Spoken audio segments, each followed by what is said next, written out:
Ladies and gentlemen, now today we got some huge 7 Deadly Sins news, man. We got a massive update from the developers of the game about stuff that's going to be shortly coming to the Japanese and Korean version. However, the thing is currently, man, Global is really not too far behind. We're still missing, a couple of seasons of Tower, Final Boss Escanor, Final Boss Barn, but it's going to be about like 3-4 months till we're fully caught up. So all of this stuff hopefully should be arriving on Global within the next 3 to 6 months, but again, some stuff tends to get a bit fast track and some stuff does get a little bit delayed as well. So yeah, I'm a little bit curious. However, there are some big announcements and changes today. So I think the thing I'm most interested and excited for is the announcement of Night Siege Battle. So essentially, I believe this is guild raids to the best of my understanding. So it's going to allow knights to play cooperative battles such as night battles. And this content is exclusively for knights, in which the knights who meet the conditions for participation match 1-1 during the battle and compete for victory or defeat. So I think this is matching with somebody in your Knighthood and not against an opponent, because it does mention the difference in Knight's Battle is that there are boss monsters to protect the main bases, and the strategy is to capture each base and defeat the boss monsters to proceed with the siege battle. And at the time when the Knight Siege Battle is updated, we plan to improve the convenience of the Knight's login, relax the contribution limit value, so this is really good for people that want to have a bit more of a chill Knighthood, and maybe only have like 10 players checking in, because I know at the moment to get like that daily gem, man, if they lower the threshold for that, is going to be like a massive boost to a lot of people's Knighthoods out there. And also they are planning a revamp of the Knighthood shop as well, but yeah, they're looking at additional improvements to Knighthoods. But basically, at least to the best of my understanding, this is kind of like a bit more of a PvE focused version of Guild Wars, whereas instead of attacking like players' teams and their roster and character, I assume you get set bosses for the opponents to battle there, or maybe there's a set map or something like that. But yeah, essentially, this looks like guild raids on paper, but there's also like very limited information as well.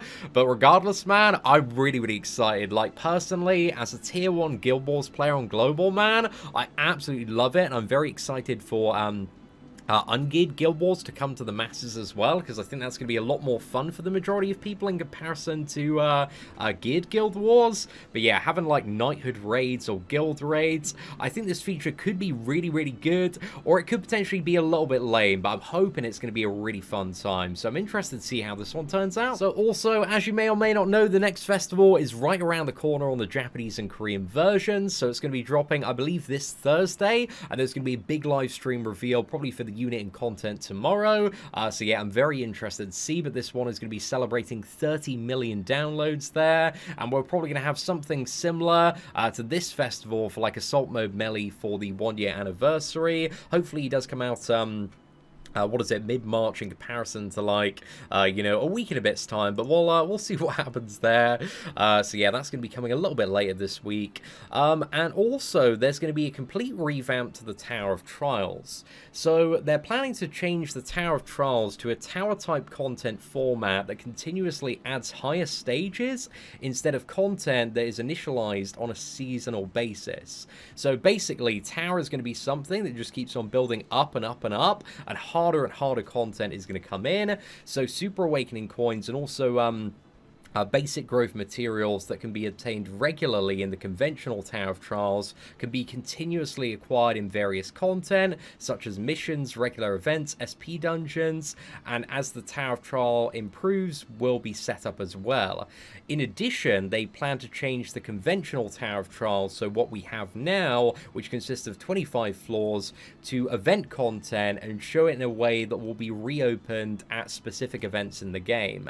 So yeah, basically, Tower of Trials is going to be something completely different that just keeps on building up and up in terms of difficulty, and hopefully it's going to be a little bit crazy, man, and a little bit fun, and the already existing Tower of Trials is going to be something that comes back for various events in the game as well. So it sounds interesting, man. Again, I love like sweaty, difficult content, so if it turns out to be something with like you know, 500, 1,000 floors. That is incredibly difficult. I'm so down for that, man. I'm really, really excited for it. So yeah, I'm curious to see what they're going to do with the updated tower, man, but I think it should be a very fun and interesting time. Also, there are going to be changes to the Hawk Pass as well. So the Hawk Pass system reorganization and mileage introduction, published in the previous developer notes, will be applied at the end of the February update. So I think that's going to be on Thursday, the new Hawk Pass system comes in. So the renewed Hawk Pass will retain the existing level of achievement rewards, divide the missions into daily missions and weekly missions, and earn additional mileage when completing missions.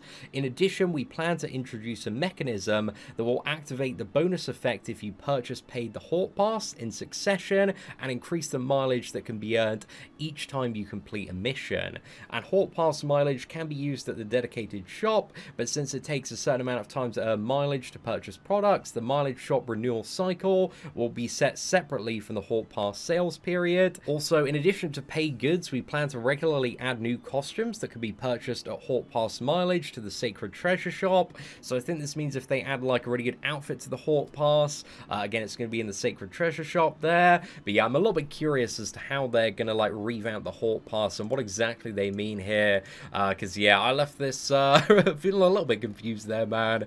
But also, there's going to be a new mode of Super Boss Battle. So they're completely changing essentially the final boss system, or Super Boss, whatever you want to call it there. So they are planning to change to a method of updating with a new mode separately, instead of adding the higher difficulty level and mode of the Super Boss Battle mentioned in the previous developer note. So they plan to update the content to purely capture and clear, rather than the Super Boss Battle that consists of existing battle score acquisition method and ranking system. So I think they're doing away with the scoring and ranking system, and they also plan to change the highest difficulty in the honor hall system.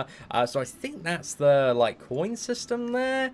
So yeah, I'm not really too sure what their plans are with Super Boss. Again, it's not really like that clear as to how it's going to be improved. So yeah, I'm a little bit interested to see what they do here, but I do have a lot of faith in the KR and JP devs. I think they actually make a lot of the best changes to this game. So I'm curious to see if it is going to be better than the previous version. But yeah, I'm a little bit interested. And also it says the new mode of Super Boss Battles will be held in a shorter period of time than the existing Super Boss Battles during the off-season, when the new Super Boss Battles under development will not be held. So I think that means I think they're aiming to always have a Super Boss active when the newer ones like aren't currently active there, but I'm not, you know, 100% sure what they mean by that. But yeah, dude, I'm excited for more final bosses, but also a little bit interested to see exactly what they mean by this system as well. But again, one thing I'm really excited for, man, is Night Siege battles. I love the Guild Wars on Global, so much fun. So yeah, a little bit curious to see how they're also going to change the store and update the requirements as well. And then finally, they talk about the addition of character development elements. So in a collection type game, while it is necessary to have training elements that continuously strengthen the character, maintain the purpose and goal of the play, while preventing the training of the character from becoming a burden on the player or boring, and at the same time train the character, we believe that it is important to continuously expand the content that can be used and newly played. So basically, they want to make like upgrading characters like less tedious, less boring, more accessible to newer players, like with the what is it, level 86 star banner. Again, this comes in like very rough translation here, much like the rest of the notes as well. So currently we are carefully considering adding a character development stage and expanding the level, and we are also planning collaborative content for character development and new content for utilizing the developed characters. We will make preparations so that we can inform you of the additional policy and introduction time of the training elements in the developer notebook in the near future. So they're making more content for additional characters, and I think adding like additional ways to power up characters as well. But yeah, we don't know too much on this yet. I think, you know, most of the systems for increasing power levels have been alright, and as long as they're constantly dishing out like more stuff like Super Awakening coins, you know, cosmetics, cosmetic enhancement materials, just to get people up to, you know, that maximum level of power, that's kind of what we need moving forward. And, you know, they always need a new carrot on the stick to milk the the whales and big spenders in the future as well, but as long as they're, you know, giving more back to free-to-play and newer players, man, that is kind of the balance that they need to maintain, and it's a very difficult one to do for the developers, so I'm glad that they kind of understand that as well. So yeah, I'm interested to see, again, I'm very excited for new content, man. I think this game has so much potential to add really, really great stuff in, but I'm interested to see how Night Siege battles, end up turning out. I think they're probably like the thing that I'm most excited for, but to be fair as well, I'm really excited for the revamped version of Tower. I want to see what the difficulty is like, what the rewards are going to look like. So yeah, I think that could be very, very interesting as well. But anyway, ladies and gentlemen, let me know your thoughts on the developer notes from the KR and JP developers. I think there's a lot of good stuff in here for the future of the game, and again, even more stuff that we talked about in the previous dev note breakdown, with like ungeared guild wars coming to every single player in the near future as well. So yeah, ladies and gentlemen, if you'd enjoyed today's video breakdown, please do smash that like button, that'd be greatly appreciated. Aside from that, thank you all very much for watching, take care, and I hope that you have an absolutely fantastic day. You are not subscribed to the whale sin of spending? Who decided that? Subscribe now, or enjoy the bitter taste of regret.